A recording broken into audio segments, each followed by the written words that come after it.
हाय, कसे आहात सगळे? स्वागत आहे तुमचं माझ्या मिनी व्लॉगमध्ये. तर घुमून फिरून घरी आलेलो होतो. खूप लाँग ड्राईव्हला गेलेलो होतो आम्ही. त्यानंतर घरी येता-येता 6 वाजलेले होते. तर घरी येताच सगळं जे सामान वगैरे आणलेलं होतं ते बाहेर काढून घेतलं.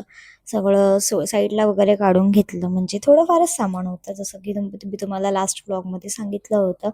त्यानंतर सगळं व्यवस्थित असं काढून घेतलं आणि लास्ट व्लॉगमध्ये तुम्ही बघितलंच असेल माझी लॉलीपॉप रेसिपी. तुम्हाला कशी वाटली ते तुम्ही मला सांगा.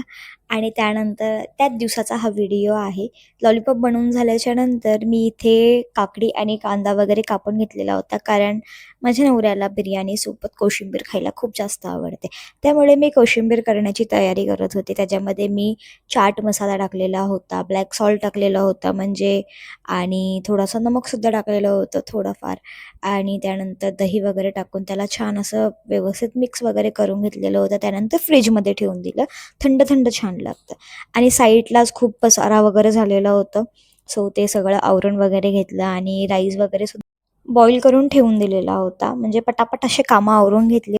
जर मी एकटी काम करायला लागली, तर मी खूपच पटकन कामं करून घेते आणि जर असं कोणी सोबत असेल, तर मला खूप टाईमपास करत सवय आहे करण्याची.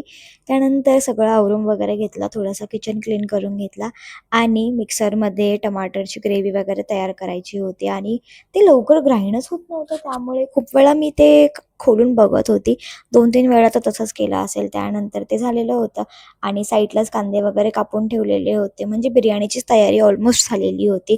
त्यानंतर खूप भांडे असे पडलेले होते, ते व्यवस्थित असे घासून घेतले आणि फ्रिज क्लीन करून घेतलेला होता. त्यानंतर बसलो आम्ही जेवण करायला. तुम्ही बघू शकतात काय काय बनवलेलं होतं ते, आणि खूपच मस्त झालेलं होतं. माझ्या नवऱ्याला खूप छान आवडलं होतं माझं जेवण बनवलेलं. त्यानंतर परत एवढे भांडे पडलेले होते, सगळे घासून घेतले. म्हणजे जेवण बनवताना ढिगभर भांडीच पडतात, तेच घासण्यामध्ये वेळ निघून जातो.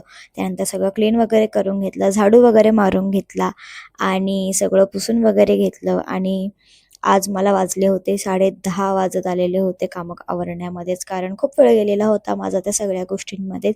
त्यानंतर लाईटसुद्धा गेलेली होती. सो भेटूया पुढच्या ब्लॉगमध्ये. बाय.